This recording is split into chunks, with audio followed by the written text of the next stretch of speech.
Hello, hello. How are you? I'll just get my microphone so you can actually hear me. I had everything set up nicely, except for the microphone. I have no idea why. Block your ears. I'm going to just fiddle with the microphone to get it to the right height, and I don't know how noisy it's going to be. There, hopefully that's about right. We'll see. Sorry. It's rather warm here at the moment. It's nowhere near as warm as, say, somewhere like Brisbane is, but for New Zealand, little old New Zealand, it's rather warm. And some of us don't cope as well in the warmth, which is why you see me all the time in sleeveless tops, just because it's too warm. When it gets to cold weather here, I'll be wearing warmer clothes. So there you go. Totally unnecessary information. I better introduce myself for those of you who are new. Hi, I'm Jev. I read old-fashioned children's stories. They're much more like bedtime stories or, that sort of thing than audiobooks because I have a tendency to ramble. I have a tendency to interrupt myself when I'm reading. I have a tendency to get lost partway through a page. I can't do accents properly. I read things incorrectly. I make mistakes. All that sort of stuff. So it's a lot more casual than what an audiobook would be. So that's why we say it's a lot more like a bedtime story. Anyway, we are going to get started. One more thing I haven't got sorted. It's a good idea to have something to drink, something to eat, and I've got some leftover cold kumara chips, that's sweet potato chips, with some mayonnaise. They're quite nice with mayonnaise. Something to drink, something to snack on, and somewhere comfortable to sit. So I hope you have. We are starting a new book today. It is a sequel to a book that we've already had. Do you remember 5 Children and It with the sand fairy, the Samiad? Well, this is the sequel to it. It's called The Phœnix and the Carpet, and it's by Nesbit, Edith Nesbit. And I'm going to read the little poem that she wrote at the beginning as the dedication. To my dear godson Hubert Griffith and his sister Margaret. To Hubert, dear Hubert, if I ever found a wishing carpet lying round, I'd stand upon it and I'd say, take me to Hubert right away, and then we'd travel very far to where the magic countries are, that you and I will never see, and choose the loveliest gifts for you from me. But oh, alack and well a day, no wishing carpets come my way. I've never found a phoenix yet, and Samiads are so hard to get, so I give you nothing fine, only this book, your book and mine. And hers, whose name by yours is set, your book, my book, the Book of Margaret. By Edith Nesbit, Dymchurch, September 1904. Dymchurch we've heard of before in the first, we've just had Rewards and Fairies, Puck of Pook's Hill. Dymchurch Flit, that was when the fairy folk left England. That's a real place on the south coast in England, as I've just been checking on the map. So, we shall get started with reading The Phœnix and the Carpet. The Samiad's in it, but not very much. The series of books, there are 3 books in the series. There is The Samiad, 5 Children and The Samiad, The Phœnix and the Carpet, and The Amulet. And the Samiad is in all of them, although in this one, The Phœnix and the Carpet, is only a little bit in it. There's reference to him, not so much actually meeting him in the story. So here we go. We will start The Phœnix and the Carpet by E. Nesbit. In chapter 1, yay, we have chapter numbers. We also have chapter titles. Chapter 1, The Egg. And don't forget, it's probably because of who it's by and who's in the story. It's probably going to have a little bit of nonsense and mischief and things like that going on, just because that tends to be how our stories go, don't they? Right. Chapter 1, The Egg. It began with the day when it was almost the 5th of November, and a doubt arose in some breast, Robert's I fancy, as to the quality of the fireworks laid in for the Guy Fawkes celebration. Guy Fawkes, for those of you who are not from one of the English Commonwealth countries, Guy Fawkes is November the 5th. It's an excuse for fireworks on the day that we commemorate when the chap Guy Fawkes and his cohorts tried to blow up the Houses of Parliament in England. And in England, the day is in the beginning of winter, so it's November. It tends to be a bit cold and damp and all that sort of thing, so you have bonfires and all that sort of stuff. It's, like I say, the excuse for having fireworks. In England, we have it in New Zealand. I'm pretty certain they have it in Australia as well. I don't know about Canada. But the Americans' big fireworks day is the 4th of July, which is their celebration day for independence. So the English don't have something like that to celebrate, so what they do is they make the most of Guy Fawkes Day.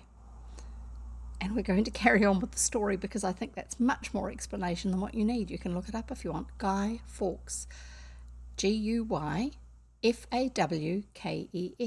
and look it up. There you go. That's your learning for today. They were jolly cheap, said whoever it was, and I think it was Robert.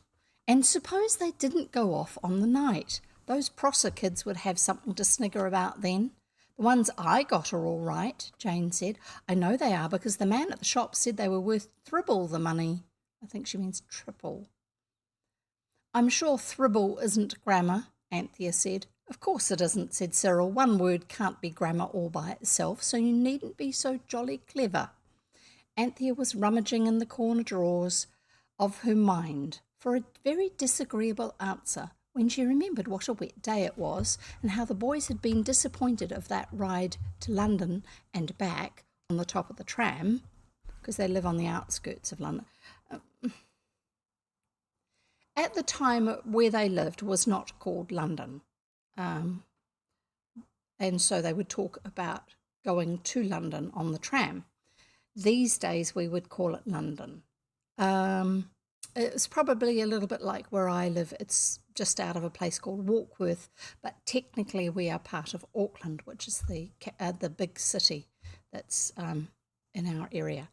And we are technically part of Auckland, but we don't think of ourselves as being part of Auckland. Although I think it's probably a lot further away than where they are compared with London, because the cities were a lot smaller then. So she was thinking that they had been disappointed of that ride to London and back on the top of the tram, which their mother had promised them as a reward for not having once forgotten for 6 whole days to wipe their boots on the mat when they came home from school. As I said, winter, autumn, winter, cold, wet, muddy weather. So Anthea only said, "Don't be so jolly clever yourself, Squirrel." That's Cyril. "And the fireworks look all right. And you'll have the 8pence that your tram fares didn't cost today to buy something more with. You ought to get a perfectly lovely Catherine wheel for 8pence. "I dare say," said Cyril coldly, "but it's not your 8pence anyhow." "But look here," said Robert, "really now, about the fireworks. We don't want to be disgraced before those kids next door. They think because they wear red plush on Sundays, no one else is any good." "I wouldn't wear plush if it was ever so, unless it was black, to be beheaded in, if I was Mary Queen of Scots," said Anthea with scorn. Robert stuck steadily to his point. One great point about Robert is the steadiness with which he can stick. Once something's in his mind, he doesn't let it go. "I think we ought to test them," he said. "You young duffer," said Cyril. "Fireworks are like postage stamps. You can only use them once." "What do you suppose it means by Carter's tested seeds in the advertisement?" There was a blank silence. Then Cyril touched his forehead with his finger and shook his head. "A little wrong here," he said. "I was always afraid of that with poor Robert. All that cleverness, you know, and being top in algebra so often, it's bound to tell." dry up, said Robert fiercely. Don't you see you can't test seeds if you do them all? You just take a few here and there, and if those grow, you can feel pretty sure the others will be, what do you call it? Father told me, up to sample. Don't you think we ought to sample the fireworks? Just shut our eyes and each draw one out and then try them.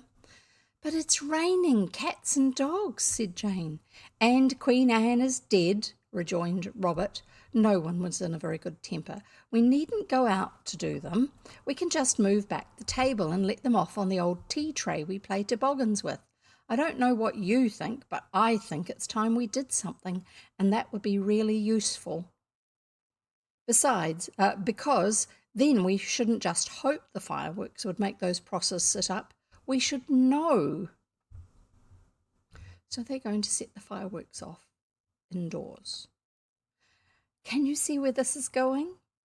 Do we have a particular trend with the children in these stories? Let's carry on and find out how it plays out. Some stories you don't read because you're not quite sure what's going to happen next. You read them because you know what's going to happen next, but you want to see how it works, just for the fun of it. So I think that we can classify that as this sort of story.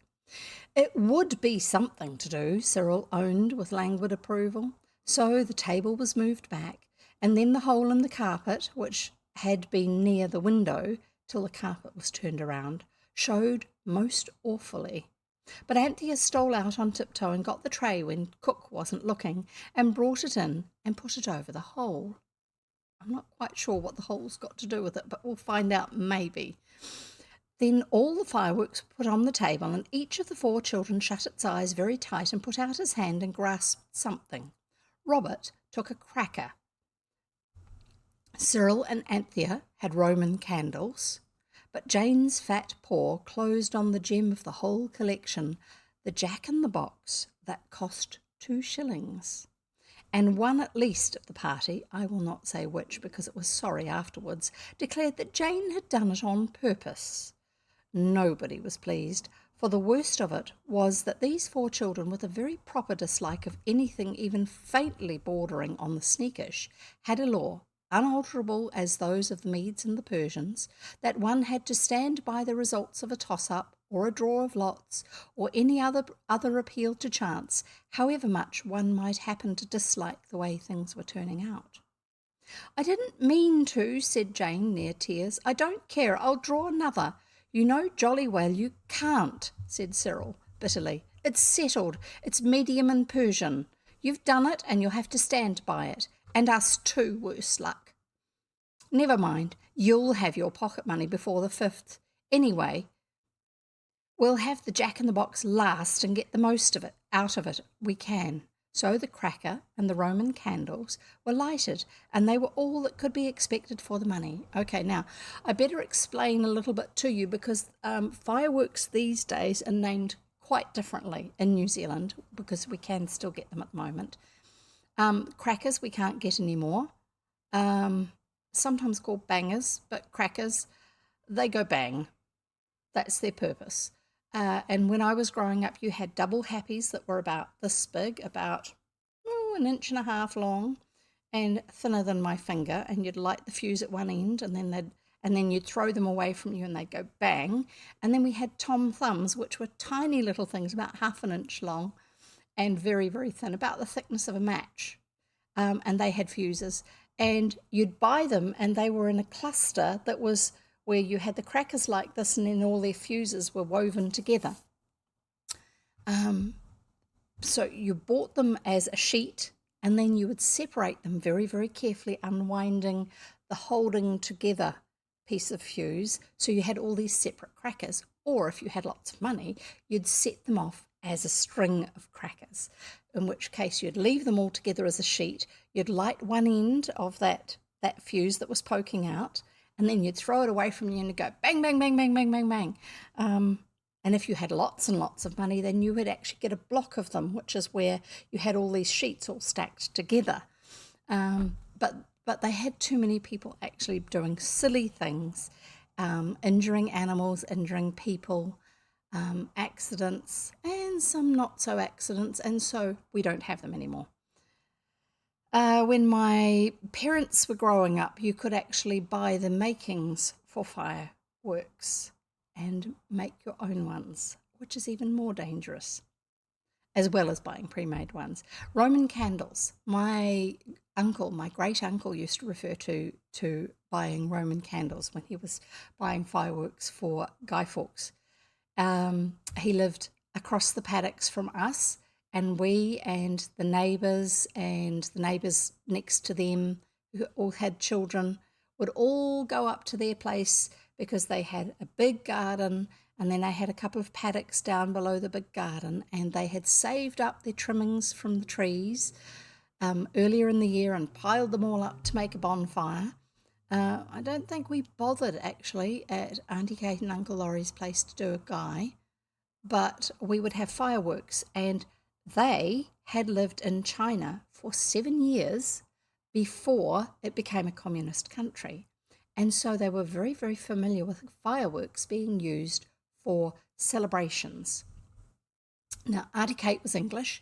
Uncle Laurie was a New Zealander, but had spent part of his late growing up, his early tertiary education, that's when he'd left school and gone to university, in England going to university. And then he had met Kate and they had got married and done all this travelling. They had been in Italy and all sorts of places, as well as being in China for 7 years before it was a communist country. So they had a lot of experience with different ways of doing things. And when they came back to New Zealand to settle down in New Zealand, and I can't remember where they came from before they came back to New Zealand, because already when I was growing up, China was a communist country. Yes, even though I'm that old. But because they had spent so long in China, there were things that they missed, and they discovered that there was a shop in Auckland that was owned by a Chinese family. It had been in New Zealand, this particular shop. This family had had it for a number of years. We have had some Chinese settlers in New Zealand right when we had our first gold rush, which, if you didn't know it, was actually bigger than the American one in California. You probably didn't know that. Yes, go and find out. There's a lot of things that you don't know about New Zealand. Anyway, so we had Chinese immigrants way back then, and they used to often, they came over initially to do the gold mining, like they did also in California. But one of the things they also did was they actually realised that they could make as much money for less effort by running shops. And so around the gold fields in New Zealand, you would have Chinese families and other people that they knew that would set up a shop, and some of them would go back to China. Some of them would send their money that they had earned back to China to their families over there, and other ones stayed in New Zealand. And so we've had Chinese people in New Zealand for many, many generations, even though to most non-Chinese people it would appear that they are new immigrants. They're not. They've got very strong Kiwi accents. They've grown up here. People my generation have grown up here all their lives. Their parents have grown up here. Their grandparents have grown up here. They are as Kiwi as anybody else, which is wonderful.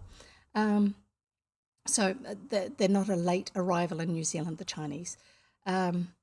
Anyway, so they used to go down to this Chinese shop in Auckland. It's called Wah Lee's, and it's the Wah Lee family who have it. And as far as I know, they still have it. I've been to it a few years ago, a number of times. It's a wonderful place to go to. Now you can go to lots of places that sell stuff from other countries, and they're run by people from those countries. But back in the day when my great aunt and great uncle had come back from overseas, you could not buy Chinese products in New Zealand easily. And so they would go from where we lived down to the centre of the city where this shop was, and they would buy different foods and various other bits and pieces, rice bowls, the ones that have little wee grains of rice cutouts with translucent glaze in that part of the pattern. You hold them up to the light and you see these little dots where you've got it's a food safe bowl, but you have the markings of a pattern as if it was rice cut through the porcelain and then filled with glaze. They're lovely, and they were very, very hard to get unless you went to somewhere like Wiley's. And they were fabulous for getting fireworks from, because they were importing Chinese fireworks, which back in the day were way more impressive than the New Zealand ones were.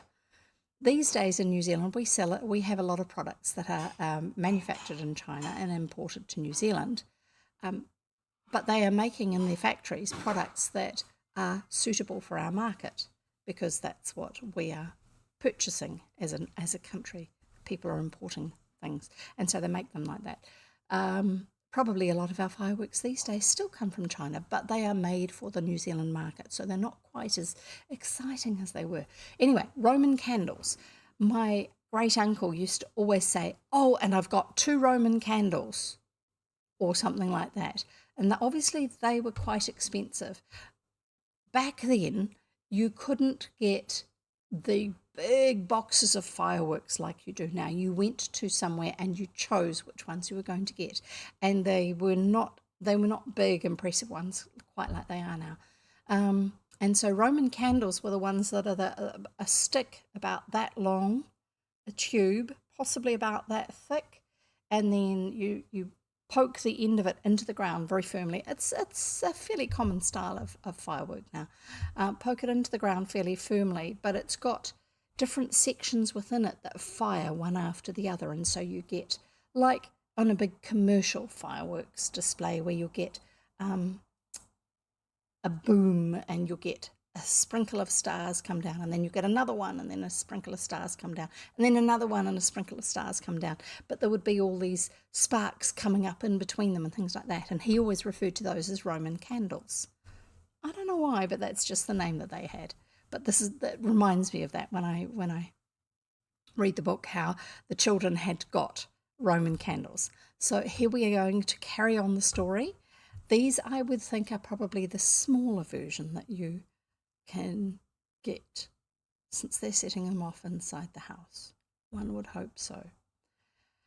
Here we go. We'll have the jack-in-the-box last and get the most out of it we can. So the cracker and the Roman candles were lighted, and they were all that could be expected for the money. But when it came to the jack-in-the-box, it simply sat in the tray and laughed at them, as Cyril said. They tried to light it with paper, and they tried to light it with matches. They tried to light it with Vesuvian fusees from the pocket of Father's second best overcoat that was hanging in the hall. I have no idea what that means. I'm guessing that they're another type of firework, that Father had some in the pocket of his coat. Don't know. And then Anthea slipped away to the cupboard under the stairs where the brooms and dustpans were kept, and the rosiny firelighters that smelled so nice and like the woods where pine trees grow, and the old newspapers and the beeswax and turpentine, and the horrid and stiff dark rags that were used for cleaning brass and furniture, and the paraffin for the lamps. Paraffin in New Zealand that sort of paraffin is called kerosene. She came back with a little pot that had once cost 7p halfpenny when it was full of red currant jelly, but the jelly had been all eaten long ago, and now Anthea had filled the jar with paraffin. Rather flammable stuff. She came in and she threw the paraffin over the tray just at the moment when Cyril was trying with the 23rd match to light the jack-in-the-box. The jack-in-the-box did not catch fire any more than usual, but the paraffin acted quite differently. And in an instant, a hot flash of flame leapt up and burnt off Cyril's eyelashes and scorched the faces of all 4 before they could spring back. They backed in 4 instantaneous bounds as far as they could, which was to the wall, and the pillar of fire reached from the floor to the ceiling. "My hat," said Cyril with emotion. "You've done it this time, Anthea." The flame was spreading out under the ceiling like the rows of fire in Mr. Rider Haggard's exciting story about Alan Quatermain. I wonder if that's a book we should read. King Solomon's Mines. I'll have to find out just how family-friendly that one is. Robert and Cyril saw that no time was to be lost. They turned up the edges of the carpet and kicked them over the tray. This cut off the column of fire, and it disappeared, and there was nothing left but smoke and a dreadful smell of lamps that had been turned too low. Kerosene lamps, paraffin lamps, when you turn them too low, will put themselves out, but you have this weird, smouldering, half raw, half burnt kerosene smell from it. All hands now rushed to the rescue, and the paraffin fire was only a bundle of trampled carpet, when suddenly a sharp crack beneath their feet made the amateur firemen start back. Another crack. The carpet moved as if it had had a cat wrapped in it. The jack-in-the-box had at last allowed itself to be lighted, and it was going off with desperate violence inside the carpet.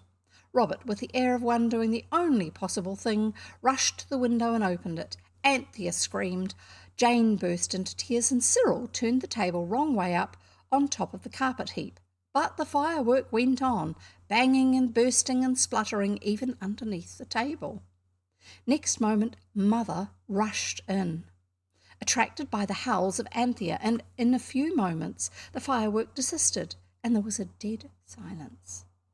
And the children stood looking at each other's black faces and, out of the corners of their eyes, at Mother's white one. The fact that the nursery carpet was ruined occasioned but little surprise, nor was anyone really astonished that bed should prove the immediate end of the adventure. It has been said that all roads lead to Rome. This may be true, but at any rate, in early youth, I am quite sure that many roads lead to bed. And stop there, or you do. The rest of the fireworks were confiscated, and Mother was not pleased when Father let them off himself in the back garden, though he said, "Well, how else can you get rid of them, my dear?" You see, Father had forgotten that the children were in disgrace and that their bedroom windows looked out onto the back garden, so that they all saw the fireworks most beautifully and admired the skill with which Father handled them. Next day, all was forgotten and forgiven. Only the nursery had to be deeply cleaned, like spring cleaning, and the ceiling had to be whitewashed.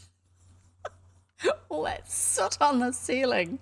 And Mother went out, and just at tea time next day, a man came with a rolled-up carpet, and Father paid him, and Mother said, "If the carpet isn't in good condition, you know, I shall expect you to change it," to the man. And the man replied, "There ain't a thread gone in it nowhere, Mum. It's a bargain if ever there was one, and I'm more than half sorry I let it go at the price, but we can't resist the ladies, can we, sir?" And he winked at Father and went away. Then the carpet was put down in the nursery, and sure enough, there wasn't a hole in it anywhere. As the last fold was unrolled, something hard and loud-sounding bumped out of it and trundled along the nursery floor.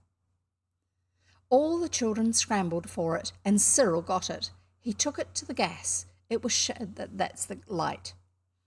They referred to it as the gas lamp. It was shaped like an egg, very yellow and shiny, half transparent, and it had an odd sort of light in it that changed as you held it in different ways. It was as though it was an egg with a yolk of pale fire that just showed through the stone. "I may keep it, mayn't I, Mother?" Cyril asked, and of course Mother said no, they must take it back to the man who had brought the carpet, because she had only paid for a carpet and not for a stone egg with a fiery yolk in it. So she told them where the shop was, and it was in the Kentish Town Road, not far from the hotel that is called the Bull and Gate. It was a poky little shop, and the man was arranging furniture outside on the pavement very cunningly, so that the more broken parts should show as little as possible. And directly he saw the children, he knew them again, and he began at once, without giving them a chance to speak. "No, you don't," he cried loudly. "I ain't a-going to take back no carpet, so don't you make no bloomin' error. A bargain's a bargain, and the carpet's perfect throughout." Perfect. We don't want you to take it back, said Cyril, but we found something in it. It must have got into it up at your place then, said the man with indignant promptness. For there ain't nothing in it to sell as I sell. It's all as clean as a whistle. I never said it wasn't clean, said Cyril, but, oh, if it's moths, said the man, that's easy cured with borax, but I expect it was only an odd one. I tell you the carpet's good through and through. It ain't got no moths when it left my hands, and not so much as an egg. But that's just it, interrupted Jane. There was so much as an egg. The man made a sort of rush at the children and stamped his foot. Clear out, I say, he shouted, or I'll call for the police. A nice thing for customers to hear you a coming here a charging me with finding things and goods what I sells. Here, be off afore I sends you off with a flea in your ears. Hi, constable! The children fled, and their father thinks, that they couldn't have done anything else. Mother has her own opinion. But father said they might keep the egg. It sounds like father's a bit adventurous and trying to be nice to the children. I think he's fairly deliberately set off the fireworks where the children could see them, even though they were in their bedrooms. And I am drinking hot lemon balm tea made with fresh lemon balm from the garden. Except it's now warm, so it's easier to drink. And it's very refreshing. It's kind of like a mint tea, but it's lemony instead of minty. So we'll carry on with the story. But father said they might keep the egg. The man certainly didn't know the egg was there when he brought the carpet, said he, any more than your mother did, and we've as much right to it as he had. So the egg was put on the mantelpiece, where it quite brightened up the dingy nursery. The nursery was dingy because it was a basement room, and its windows looked out on a stone area with a rockery made of clinkers facing the windows. Nothing grew in the rockery except London pride and snails. London pride is a weed. Clinkers are bricks that got burnt in the brick kiln and often stuck to each other and things like that, and they're discoloured and they're odd-shaped, and so they were knocked off the edges of the bricks and sold as just hard stuff for filling spaces. And you actually, when I was growing up, you could get clinker bricks as a type of brick to build houses with, and it was quite interesting, the sort of effect it had, because they were often, I don't know, have you ever had a breakfast cereal where, like rice bubbles, or cornflakes, where one of them has stayed in the baking oven till the next batch went through, and so you'll have one that's almost burnt and then the rest of their normal pale colour. That's what these pieces are like. It's like they've been overcooked. They've stayed in there a little bit longer and got too hot, and so they've often got a funny shine on them and darker and lumpy and odd. Anyway, so clinkers. The room had been described in the house agent's list as a convenient breakfast room in the basement, and in the daytime it was rather dark. This did not matter so much in the evenings when the gas was alight, but then it was in the evening that the black beetles got so sociable and used to come out of the low cupboards on each side of the fireplace where their homes were and try to make friends with the children. At least, I suppose that was what they wanted, but the children never would. On the 5th of November, father and mother went to the theatre, and the children were not happy because the Prossers next door had lots of fireworks and they had none. They were not even allowed to have a bonfire in the garden. No more playing with fire, thank you, was father's answer when they asked him. So even though he was on their side, he was still being a bit sensible. When the baby had been put to bed, the children sat round the fire in the nursery. That's because it's quite common to actually have a fire for heating the room in different rooms in the house in this era. That's the fire in the nursery. I'm beastly bored, said Robert. Let's talk about the Psammead, said Anthea, who generally tried to give the conversation a cheerful turn. What's the good of talking, said Cyril. What I want is for something to happen. It's awfully stuffy for a chap not to be allowed out in the evenings. There's simply nothing to do when you've got through your homers. That's homework. Nothing to do once you've finished your homework. Jane finished the last of her home lessons and shut the book with a bang. "We've got the pleasure of memory," said she. "Just think of last holidays." Last holidays indeed offered something to think of, for they had been spent in the country at a white house between a sand pit and a gravel pit, and things had happened. Sorry, with the heat, I'm a little bit, it's itchy behind my ear, and so I'm moving my hair out of the way so it doesn't tickle it. And things had happened. The children had found a Samiad, or sand fairy, and it had let them have anything they wished for, just exactly anything, with no bother about its not being really for their good or anything like that. And if you want to know what kinds of things they wished for and how their wishes turned out, you can read it all in a book called 5 Children and It. It was the Samiad. If you've not read it, perhaps I ought to tell you that the 5th child was the baby brother who was called the Lamb, because the first thing he ever said was "Bah," and that the other children were not particularly handsome, nor were they extra clever, nor extraordinarily good, but they were not bad sorts on the whole. In fact, they were rather like you. "I don't want to think about the pleasures of memory," said Cyril. "I want some more things to happen." "We're very much luckier than anyone else as it is," said Jane. "Why, no one else has ever found a Samiad. We ought to be grateful." "Why shouldn't we go on being, though?" said Cyril. Cyril asked. "Lucky, I mean, not grateful. Why's it all got to stop?" "Perhaps something will happen," said Anthea comfortably. "Do you know, sometimes I think we're the sort of people that things do happen to." "It's like that in history," said Jane. "Some kings are full of interesting things, and others, nothing ever happens to them, except their being born and crowned and buried, and sometimes not that." "I think Panther's right." That's Anthea. That's the family nickname for her, said Cyril. "I think we are the sort of people things do happen to. I have a sort of feeling things would happen right enough if we could only give them a shove. It just wants something to start it. That's all." "Ooh, I think something's going to happen, don't you?" Oh, goodness. Sorry, I'm just going to check this other monitor over here. You remember from last time I'm having to use my replacement computer, which is not properly set up yet. It will eventually be on my desk instead of the one that I'm currently using. And it will actually have a lot more functionality than my current one, just because my current one is very old and tired. Right, nearly ready to keep going just before we get some more things happening. Do you think that something might be going to happen soon? Because these are the sort of children things happen to. I think so. "I think Panther's right," said Cyril. "I think we are the sort of people things do happen to. I have a sort of feeling things would happen right enough if we could only give them a shove. It just wants something to start it, that's all."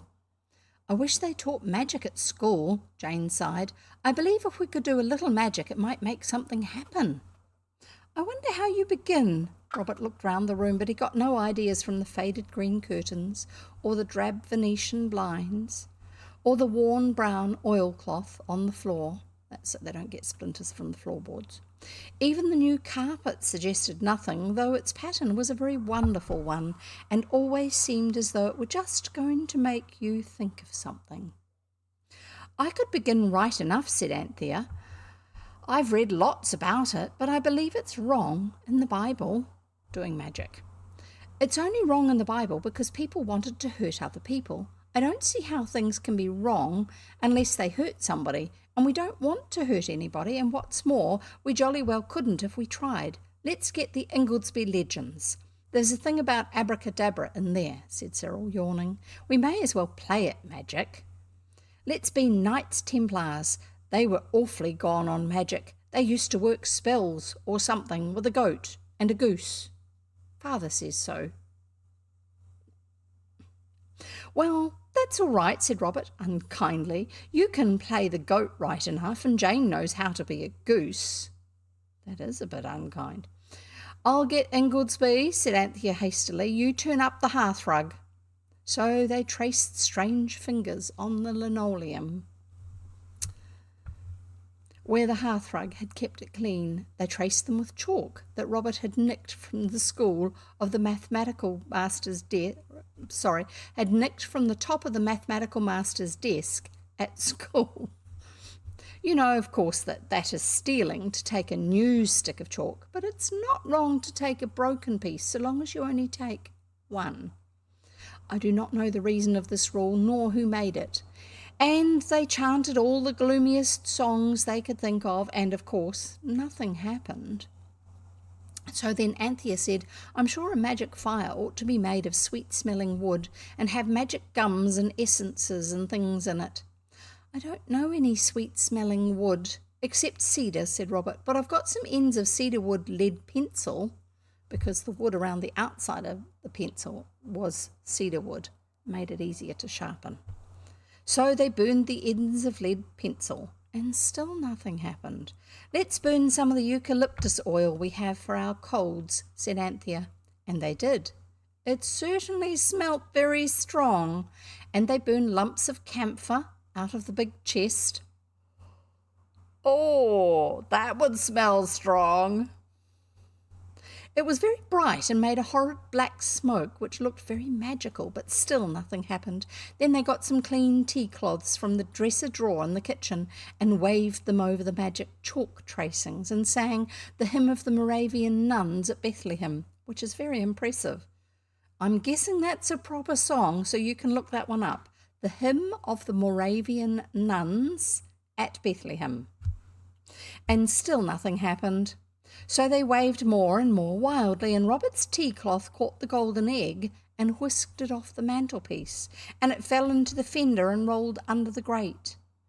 Oh, crikey, said more than one voice, and everyone instantly fell down flat on its front to look under the grate, and there lay the egg, glowing in a nest of hot ashes. It's not smashed anyhow, said Robert, and he put his hand under the grate and picked up the egg. That's a bit of a dangerous thing to do. It's just under the fire. But the egg was much hotter than anyone would have believed it could possibly get in such a short time, and Robert had to drop it with a cry of bother. It fell on the top bar of the grate and bounced right into the glowing red-hot heart of the fire. The tongs, cried Anthea, but alas, no one could remember where they were. Everyone had forgotten that the tongs had last been used to fish up the doll's teapot from the bottom of the water butt. That's a barrel in the garden that catches roof water for watering the garden, the water butt. So the doll's teapot had somehow ended up in the bottom of it, and so they'd used the fire tongs to fish it out. The doll's teapot from the bottom of the water butt where the lamb had dropped it. So the nursery tongs were resting between the water butt and the dustbin, and cook refused to lend the kitchen ones, because they would disappear again too. Never mind, said Robert, we'll get it out with the poker and the shovel. Oh, stop, cried Anthea. Look at it, look! Look, look, I do believe something is going to happen, for the egg was now red hot. And inside it, something was moving. Next moment there was a soft cracking sound. The egg burst in two, and out of it came a flame-coloured bird. It rested a moment among the flames, and as it rested there, the four children could see it growing bigger and bigger under their eyes. Every mouth was agape, every eye agoggle. The bird rose in its nest of fire, stretched its wings, and flew out into the room. It flew round and round and round again, and where it passed, the air was warm. Then it perched on the fender. The children looked at each other. Then Cyril put out a hand towards the bird. It put its head on one side and looked up at him as you may have seen a parrot do, just when it's going to speak. So that the children were hardly astonished at all when it said, "Be careful, I am not nearly cool yet." They were not astonished, but they were very, very much interested. They looked at the bird, and it was certainly worth looking at. Its feathers were like gold. It was about as large as a bantam. That's a bantam is like a type of miniature hen. They're actually Some of them have been bred from normal-sized hens to be miniature, usually about this big. A normal hen can be about this big. A hen, chook, if you're in New Zealand. But some bantams are naturally occurring. They are not a miniaturized version of a large hen. They actually, as a breed, have always been that size. We used to have some, and they laid eggs, but their eggs are a lot smaller than a normal hen's egg. A normal hen's egg's about this big, and a bantam's egg is about this big. Anyway, so it was about as large as a bantam, only its beak was not at all bantam-shaped. "I believe I know what it is," said Robert. "I've seen a picture." He hurried away. A hasty dash and scramble among the papers on Father's study table yielded, as the sum books say, the desired result. But when he came back into the room holding out a paper and crying, "I say, look here," the others all said, "Hush!" And he hushed obediently, and instantly, for the bird was speaking. "Which of you," he was saying, "put the egg into the fire?" "He did," said 3 voices, and 3 fingers pointed at Robert. The bird bowed. At least it was more like that than anything else. "I am your grateful debtor," it said with a high-bred air. The children were all choking with wonder and curiosity, all except Robert. He held the paper in his hand, and he knew. He said so. He said, "I know who you are." And he opened and displayed a printed picture at the head of which was a printed paper, at the head of which was a little picture of a bird sitting in a nest of flames. "You are the phœnix," said Robert, and the bird was quite pleased. "My fame has lived then for 2,000 years, it said. "Allow me to look at my portrait." It looked at the page which Robert, kneeling down, spread out in the fender, and said, "It's not a flattering likeness." "And what are these characters?" it asked, pointing to the printed part. "Oh, that's all dullish. It's not much about you, you know," said Cyril with unconscious politeness. "But you're in lots of books." "With portraits?" asked the phœnix. "Well, no," said Cyril. "In fact, I don't think I ever saw any portrait of you but that one. But I can read you something about yourself if you like." The phœnix nodded, and Cyril went off and fetched volume X, that's volume 10, of the old encyclopedia, and on page 246 he found the following: "Phœnix, in ornithology, a fabulous bird of antiquity." "Antiquity is quite correct," said the phœnix. "But fabulous? Well, do I look it?" Everyone shook its head. Cyril went on, "The ancients speak of this bird as single or the only one of its kind."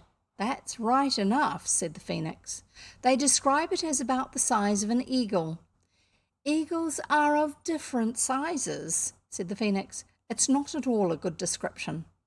"Yeah, remember I've just told you about a bantam because they said it's about the size of a bantam, which is about this big. An eagle tends to be a little bit bigger." Right. All the children were kneeling on the hearthrug to be as near the phœnix as possible. "You'll boil your brains," it said. "Look out, I'm nearly cool now." And with a whir of golden wings it fluttered from the fender to the table. It was so nearly cool that there was only a very faint smell of burning when it had settled itself on the tablecloth. "It's only a very little scorched," said the phœnix apologetically. "It will come out in the wash. Please go on reading." The children gathered round the table. "The size of an eagle," Cyril went on, "its head finely crested with a beautiful plumage, its neck covered with feathers of a gold colour, and the rest of its body purple, only the tail white and the eyes sparkling like stars. They say that it lives about 500 years in the wilderness, and when advanced in age it builds itself a pile of sweet wood and aromatic gums, fires it with the wafting of its wings, and thus burns itself, and that from its ashes arises a worm which in time grows up to be a phœnix. Hence the Phoenicians gave—" "Never mind what they gave," said the phœnix, ruffling its golden feathers. "They never gave much anyway. They always were people who gave nothing for nothing. That book ought to be destroyed. It's most inaccurate. The rest of my body was never purple. And as for my Tail, well, I simply ask you, is it white? It turned round and gravely presented its golden tail to the children. No, it's not, said everybody. No, and it never was, said the phœnix. And that about the worm is just a vulgar insult. The phœnix has an egg, like all respectable birds. It makes a pile, that part's right, and it lays its egg, and it burns itself, and it goes to sleep, and it wakes up in its egg, and comes out and goes on living again, and so on, for ever and ever. I can't tell you how weary I got of it, such a restless existence, no repose. But how did your egg get here? Asked Anthea. Ah, that's my life secret, said the phœnix. I couldn't tell it to anyone who wasn't really sympathetic. I've always been a misunderstood bird. You can tell by what they say about the worm. I might tell you, it went on, looking at Robert with eyes that were indeed starry. You put me on the fire. Robert looked uncomfortable. The rest of us made the fire of sweet-scented wood and gums, though, said Cyril. And it was an accident, my putting you on the fire, said Robert, telling the truth with some difficulty, for he did not know how the phœnix might take it. It took it in the most unexpected manner. Your candid avowal, it said, removes my last scruple. I shall tell you my story. In other words, because he was being honest and not trying to fake something, I think it meant that the bird trusted him. And you won't vanish or anything sudden, will you? Asked Anthea anxiously. Why? It asked, puffing out the golden feathers. Do you wish me to stay here? Oh, yes, said everyone with unmistakable sincerity. Why? Said the phœnix again, looking modestly at the tablecloth. Because, said everyone at once, and then stopped short. Only Jane added after a pause, you are the most beautiful person we've ever seen. You are a sensible child, said the phœnix, and I will not vanish or anything sudden, and I will tell you my tale. I had resided, as your book says, for many thousand years in the wilderness, which is a large, quiet place, with very little really good society. And I was becoming weary of the monotony of my existence, but I acquired the habit of laying my egg and burning myself every 500 years, and you know how difficult it is to break yourself of a habit. Yes, said Cyril, Jane used to bite her nails. But I broke myself of it, urged Jane, rather hurt. You know I did. Not till they put bitter aloes on them, said Cyril. I doubt, said the bird gravely, whether even bitter aloes, the aloe, by the way, has a bad habit of its own, which it might well cure before seeking to cure others. I allude to its indolent practice of flowering but once a century. I doubt whether even bitter aloes could have cured me, but I was cured. I awoke one morning from a feverish dream. It was getting near the time for me to lay that tiresome fire and lay that tedious egg upon it, and I saw two people, a man and a woman. They were sitting on a carpet, and when I accosted them civilly, they narrated to me their life story, which, as you have not yet heard it, I will now proceed to relate. They were a prince and princess, and the story of their parents was one which I am sure you will like to hear. In early youth, the mother of the princess happened to hear the story of a certain enchanter, and in that story I am sure you will be interested. The enchanter, oh, please don't, said Anthea. I can't understand all these beginnings of stories, and you seem to be getting deeper and deeper in them every minute. Do tell us your own story. That's what we really want to hear. Well, said the phœnix, seeming on the whole rather flattered, to cut about 70 long stories short, though I had to listen to them all. But to be sure, in the wilderness there is plenty of time. This prince and princess were so fond of each other that they did not want anyone else, and the enchanter, don't be alarmed, I won't go into his history, had given them a magic carpet. You've heard of a magic carpet. And they had just sat on it and told it to take them right away from everyone, and it had brought them to the wilderness. And as they meant to stay there, They had no further use for the carpet, so they gave it to me. That was indeed the chance of a lifetime. I don't see what you want with a carpet, said Jane, when you've got those lovely wings. They are nice wings, aren't they? Said the phoenix, simpering and spreading them out. Well, I got the prince to lay out the carpet, and I laid my egg on it. Then I said to the carpet, now, my excellent carpet, prove your worth. Take that egg somewhere where it can't be hatched for 2,000 years, and where, when that time's up, someone will light a fire of sweet wood and aromatic gums and put the egg in it to hatch. And you see, it's all come out exactly as I said. The words were no sooner out of my beak than egg and carpet disappeared. The royal lovers assisted to arrange my pile and soothed my last moments. I burned myself up and knew no more till I awoke on yonder altar. It pointed its claw at the grate. But the carpet, said Robert, the magic carpet that takes you anywhere you wish, what became of that? Oh, that, said the phoenix carelessly. I should say that is the carpet. I remember the pattern perfectly. It pointed as it spoke to the floor where lay the carpet which Mother had bought in the Kentish Town Road for 22 shillings and 9pence. At that instant, Father's latchkey was heard in the door. Oh, whispered Cyril, now we shall catch it for not being in bed. Wish yourself there, said the phoenix in a hurried whisper, and then wish the carpet back in its place. No sooner said than done. It made one a little giddy, certainly, and a little breathless, but when things seemed right way up again, there the children were, in bed, and the lights were out. They heard the soft voice of the phoenix through the darkness. I shall sleep on the cornice above your curtains, it said. Please don't mention me to your kinsfolk. Not much good, said Robert. They'd never believe us. I say, he called through the half-open door to the girls, talk about adventures and things happening. We ought to be able to get some fun out of a magic carpet and a phoenix. Rather, said the girls in bed. Children, said the father on the stairs, go to sleep at once. What do you mean by talking at this time of night? No answer was expected to this question, but under the bedclothes Cyril murmured one. Mean, he said. I don't know what we mean. I don't know what anything means. But we've got a magic carpet and a phoenix, said Robert.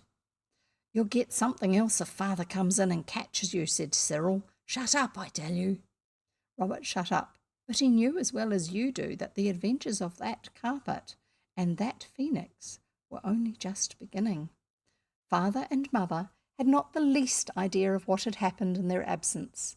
This is often the case, even when there are no magic carpets or phoenixes in the house. The next morning, but I am sure you would rather wait till the next chapter before you hear about that. There you go, that's the end of the chapter. And what do you think? Is this one going to be fun? Are we going to have lots and lots of adventures? Is there going to be mischief involved? What do you think? I think quite possibly things like that might happen. Now, I don't mean to be disappointing in any way, but I am going to stop reading there because the next chapter is 37 pages. Actually, I'll see how long the last one was. The first one was 37 pages as well, and I'm not going to be reading for another whole hour. I'm sorry about that. That's just not the way it's going to go. Not today. Sorry, I'm looking at my other monitor. Hopefully soon I'm going to get this desk alongside me here, finish getting all that sorted and cleared, and put my new monitor stand on it, and put my monitors on the monitor stand, and have some space alongside for the computer case to stand, and have lots of fresh air around it so it doesn't cook itself, and then get rid of the weird squeaky thing that does this. Did you hear the noises? The squeak, squeak, squeak? Yeah, so that I've got a good solid desk, that's the one alongside me, and have everything all set up. I've got half of the stuff set up on the new computer. I'm getting there.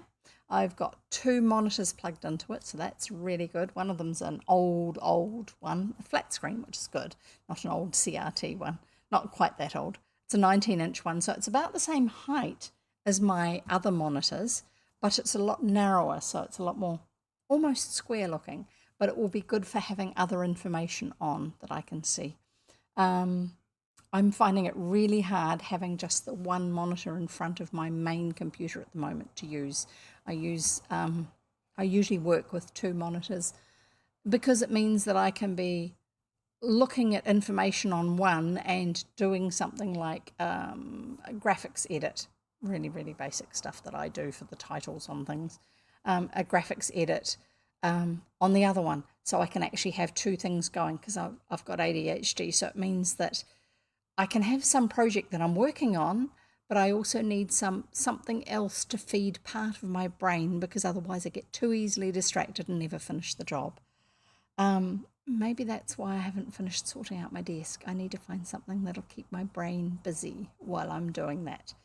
I got as far as I did because I was watching YouTube videos while I was, well, they were ones that I was able to listen to mainly, while I was actually sorting stuff, and I got a lot of stuff sorted. So we'll just have to keep going with that. And once I've got it all set up, I will actually find a way of giving you a mini tour of this part of my office set up. And then when I get the rest of the space cleared out behind me, which is behind the picture that you can see of the library shelves, which is not me, that's Bateman's, the house, and that Rudyard Kipling used to live in, I will be able to go without a green screen and actually just have the reading space that I'm intending to set up. I've got some nice comfortable chairs, I've got a bookshelf, I've got boxes of books that I want to put on the shelves, and then I'll be able to sit there and read you books from physical books as well as digital ones like I'm currently doing. I have read you a couple of books that were physical books. Like, when I say physical books, I mean books like this where you have pages, covers on them and pages that turn and that sort of thing and make a noise, and you can smell them. You can go, that smells like stories.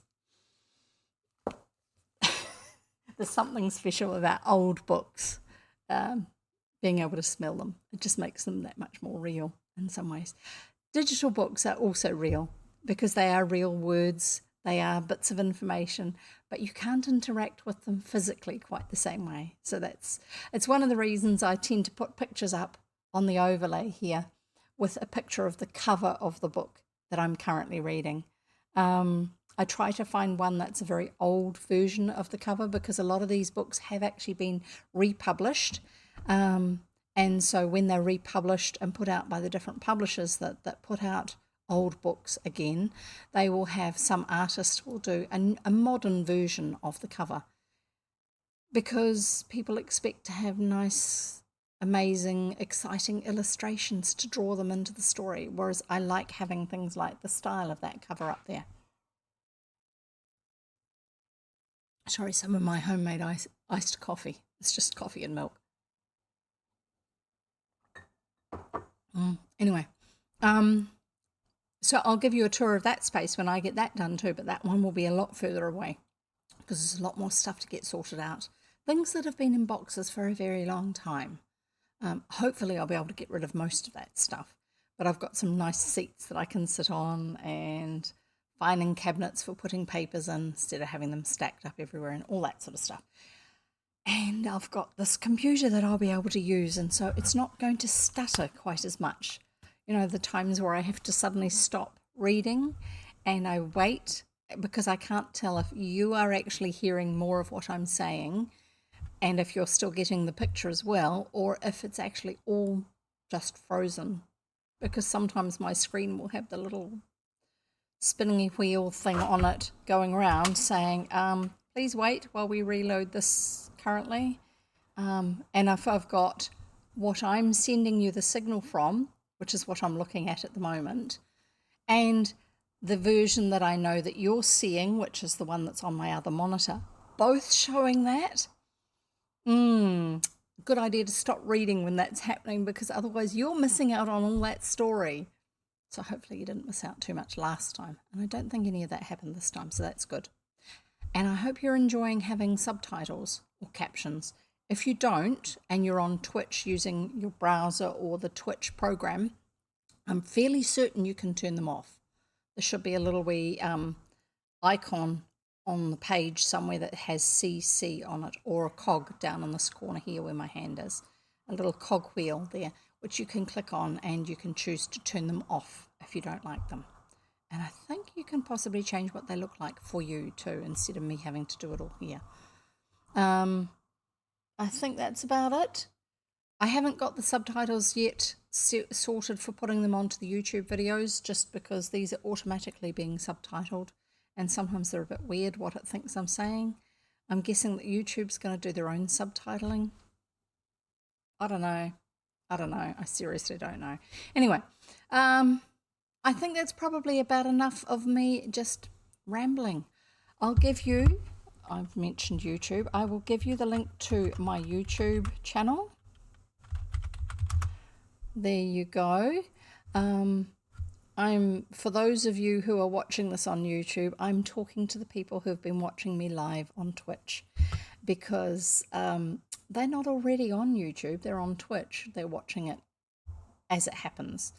And you're most welcome to come and join us on Twitch, because that way you can actually interact with me through the chat while I'm actually reading. Like, it's quite fun. Sometimes I will find a word that I'm not quite sure what it means, but I want to keep reading, and so I'll ask somebody to actually look up a word and then type it into the chat, and then when it comes up I will actually then read out what that definition is. It's quite fun.